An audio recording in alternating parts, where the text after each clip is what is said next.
Hi everyone, welcome back to YouTube channel. ತಮ್ನೇಲ್ನಲ್ಲಿ ನೋಡಿರೋ ಹಾಗೆ ಇವತ್ತು ಒಂದು anti hair fall and anti dandruff hair oil ಹೇಗೆ ಪ್ರಿಪೇರ್ ಮಾಡೋದು ಅಂತ ನೋಡುವ. ಎಲ್ಲ ಇಂಗ್ರೀಡಿಯೆಂಟ್ಸ್ ಲಿಸ್ಟ್ನ ಸ್ಟಾರ್ಟಿಂಗಲ್ಲೇ ಹಾಕಿರ್ತೀನಿ, ಚೆಕ್ ಮಾಡ್ಕೊಳ್ಳಿ. ಆ್ಯಂಡ್ ಈ ಎಲ್ಲ ಇಂಗ್ರೀಡಿಯೆಂಟ್ಸ್ ಯಾವ ಕ್ವಾಂಟಿಟಿಗೆ ಅಂತ ಹೇಳಿದರೆ 1/2 ಲೀಟರ್ ಟು 750 ml ಆಯಿಲ್ನ ಕ್ವಾಂಟಿಟಿಗೆ ಹೇಳ್ತಾ ಇರೋದು. ನೀವು ಜಾಸ್ತಿ ಎಣ್ಣೆದು ಆಯಿಲ್ ಪ್ರಿಪೇರ್ ಮಾಡ್ತೀರಿ ಅಂತ ಹೇಳಿದರೆ ಇಂಗ್ರೀಡಿಯೆಂಟ್ಸ್ನ ಕ್ವಾಂಟಿಟಿಯನ್ನು ಜಾಸ್ತಿ ಮಾಡ್ಕೊಳ್ಳಿ. ವಿದೌಟ್ ವೇಸ್ಟಿಂಗ್ ಟೈಮ್ ಸ್ಟಾರ್ಟ್ ಮಾಡುವ. ಇಂಗ್ರೀಡಿಯೆಂಟ್ಸ್ ಏನೆಲ್ಲ ಬೇಕಂತ ನೋಡ್ಕೊಳ್ಳುವ. ಫಸ್ಟ್ ವೀಳ್ಯದೆಲೆ ಬೇಕು, ಒಂದು 4ರಿಂದ 5. ಆಮೇಲೆ ಭೃಂಗರಾಜ 1 ಹಿಡಿ ಆಗುವಷ್ಟು. ನೆಕ್ಸ್ಟ್ 1-2 ತುಂಡು ಲೋಳೆ ಸಾರು, ಅಲೋವೆರಾನ ಅದರದ್ದು ಎಡ್ಜಸ್ ಕಟ್ ಮಾಡ್ಕೊಳ್ಳಿ. ಕಟ್ ಮಾಡಿಕೊಂಡು ಫೈನ್ ಅದರದ್ದು ಪೇಸ್ಟ್ ಮಾಡ್ಕೊಳ್ಳಿ. ಎಡ್ಜಸ್ ಮುಳ್ಳು ಥರ ಇರ್ತಲ್ಲ, ಅದನ್ನು ಫಸ್ಟ್ ಕಟ್ ಮಾಡ್ಕೊಳ್ಳಿ. ನೆಕ್ಸ್ಟ್ ಕಹಿಬೇವು 4ರಿಂದ 5 ದಂಟು. ಆ್ಯಂಡ್ ನೆಕ್ಸ್ಟ್ ದಾಸವಾಳ ಎಲೆ,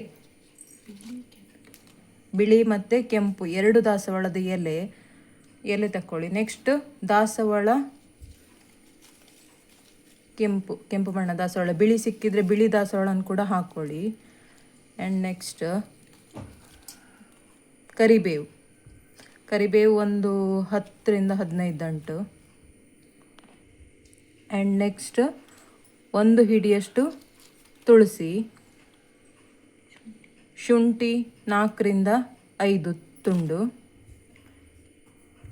ಗರಿಕೆ ಒಂದು 6ರಿಂದ 7 ಎಸಳಾಗುವಷ್ಟು. ನೆಕ್ಸ್ಟು ಬೆಟ್ಟದ ನೆಲ್ಲಿ ಆಮ್ಲ ಹೇಳ್ತಾರಲ್ಲ, 2 ನೆಲ್ಲಿ.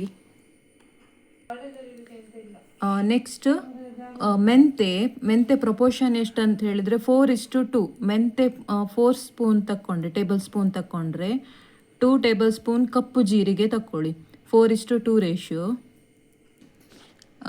ಮೆಂತೆ ಮತ್ತು ಕಪ್ಪು ಜೀರಿಗೆಯನ್ನು ಡ್ರೈ ಹುಡಿ ಮಾಡ್ಕೊಳ್ಳಿ. ಮತ್ತು ಸ್ಟಾರ್ಟಿಂಗಲ್ಲಿ ಹೇಳಿರೋ ಎಲ್ಲ ಇಂಗ್ರೀಡಿಯೆಂಟ್ಸನ್ನು ನೈಸಾಗಿ ಪೇಸ್ಟ್ ಮಾಡ್ಕೊಳ್ಳಿ, ವಿದೌಟ್ ವಾಟರ್, ನೀರು ಹಾಕದೇ ಪೇಸ್ಟ್ ಮಾಡ್ಕೊಳ್ಳಿ. Next last ingredients 2 medium size ಈರುಳ್ಳಿ ತಗೊಳ್ಳಿ, ಅದನ್ನು ಫೈನ್ ಚಾಪ್ ಮಾಡಿ ಪೇಸ್ಟಿಗೆ ಹಾಕ್ಕೊಳ್ಳಿ. ನೆಕ್ಸ್ಟ್ ಪ್ಯೂರ್ ಕೊಕೊನೆಟ್ ಆಯಿಲ್ ತಗೊಳ್ಳಿ. ನಾವಿಲ್ಲಿ ಕೋಲ್ಡ್ ಪ್ರೆಸ್ಡ್ ಕೊಕೊನೆಟ್ ಆಯಿಲ್ ತಗೊಂಡಿದ್ದೇವೆ, ಅಂದರೆ ಪ್ಯೂರ್ ಕೊಬ್ಬರಿ ಎಣ್ಣೆ. 1/2 ಲೀಟರ್ ಉಂಟು.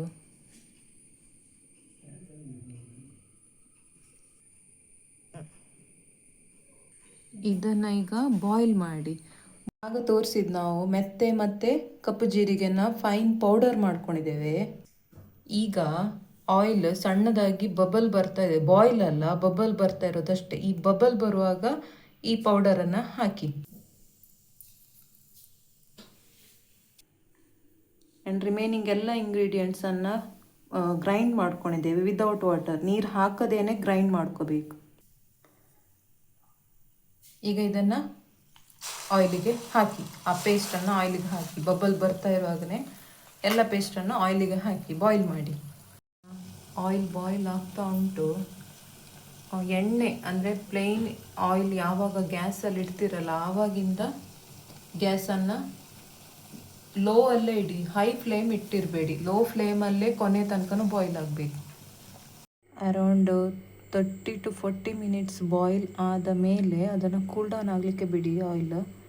ಆಗ ಹೀಗಿರ್ತದೆ ಫೈನಲ್. ಇದನ್ನು ಕೂಲ್ ಡೌನ್ ಆಗಿ ಓವರ್ ನೈಟ್ ಕೂಲ್ ಡೌನ್ ಆಗಲಿಕ್ಕೆ ಬಿಟ್ಬಿಡಿ. ನೆಕ್ಸ್ಟ್ ಡೇ ಯೂಸ್ ಮಾಡಿ, ಅದೇ ದಿನ ಯೂಸ್ ಮಾಡಬೇಡಿ. ಆಯಿಲ್ ಫೈನಲ್ ಆಗಿ ಈ ಥರ ರಿಸಲ್ಟ್ ಕೊಡ್ತದೆ. ಫೈನಲ್ ಆಗಿ ಗ್ಲಾಸ್ ಜಾರಲ್ಲಿ ಸ್ಟೋರ್ ಮಾಡಿದ್ದೇವೆ. ಆಯಿಲ್ ಈ ಥರ ಕಾಣ್ತದೆ. ಯಾವಾಗಲೂ ಹೇರ್ ಆಯಿಲ್ ಮಾಡಿದಾಗ ಅದನ್ನು ಗ್ಲಾಸ್ ಜಾರ್ ಅಥವಾ ಕಂಟೈನರಲ್ಲಿ ಸ್ಟೋರ್ ಮಾಡಿ. ಓಕೆ, ನೆಕ್ಸ್ಟ್ ವಿಡಿಯೋದಲ್ಲಿ ಸಿಗುವ. Thank you for watching.